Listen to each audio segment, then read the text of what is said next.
There is also another nuanced component to this that I think a lot of people don't think about is that the failure to fuel well throughout a day and a failure to fuel well during athletic performance can be negatively impactful long term on your overall physical health and can also have a lot of deleterious effects on your mental health, both in the micro and in the macro.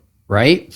Because the problem is let's boil it down to a race. And let's say that you don't fuel enough during the race and you don't feel well during a race. And so then you end up having a bad race, or you don't feel well during a workout, you have a bad workout. It's not just that physically you don't perform well, and so the stopwatch tells the tale of you coming up short. But then you also then create a psychological negative that then erodes your self-confidence. It can erode your ability to adopt a positive outlook on the next hard workout that comes up, on the next race. You can spiral emotionally. The first signs of fatigue or the first signs that maybe you're off pace. Oh, here we go again. And so the challenges here is that you create a whole sort of cascade of things, for lack of a better way of putting it, that you could avoid if you simply fueled well from the beginning. Don't set yourself up both for a physical and a mental negative, either in a workout or a race,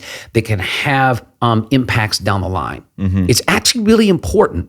And then we know in the macro, when people maybe have an ambivalent relationship with caloric intake and have an ambivalent relationship with food, we know that it doesn't just have physical impact, but it can also impact your mental health because the two go hand in hand. Let's remember, the brain is a physical organ. The lungs are. Your skin is the largest organ in your body. Your heart is an organ. The brain is an organ. So we don't need to try to separate the mental and the physical as much as I think we tend to do. There's a symbiosis there, and there is a relationship. We can have physical manifestations of emotional stress, for instance. And so be really conscious of the fact how we eat, how we fuel, how we love ourselves, how we treat our bodies can impact literally everything. And I think that's really important. Yeah, we know that obviously lighter is generally faster, but not lighter at the expense of being underfueled. Yes. And as you were mentioning, or alluding to, like, there are a lot of eating disorders in the running community.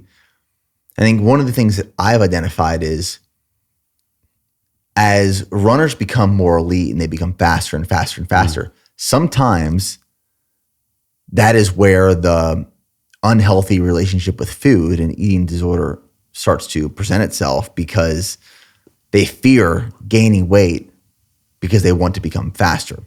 So they end up digging themselves a hole by reducing caloric intake, underfueling, trying to get faster, end up getting injured. But then with newer runners, which might be applicable to some of the listeners of this episode. Sure. What I've also found on the flip side of that is people start training for their first marathon. They expect to be expending a whole lot more calories. Their appetite increases. A lot of times, new runners will consume an excess of calories outside of what they're expending. And in a first marathon prep, they might actually gain weight because they're overestimating how much they're actually burning in comparison to what they are in excess of consuming. So there's like a double side of that coin there, where if this is your first marathon, yes, you need to fuel your training, but it is not this like golden ticket to go eat whatever you want. I remember my first marathon prep, I had to run a 10-mile run on one of those first runs in 2018. And I thought I burned thousands of calories. That day, I probably ate 6,000 calories, thinking that I was trying to make up for what I lost, but it's not necessarily the case. No, I think the general rule is eat a diet that your doctor would be proud of. Don't shy away from proteins. One of the laments, and I was talking to somebody else about this the other day, is sort of the bastardization of red meat in the 70s, 80s, and 90s, because we were all going to die of heart attacks if we ate steak, right? And then the bastardization of sodium, I think, has been a big problem because we tend to not get in enough sodium when we're running.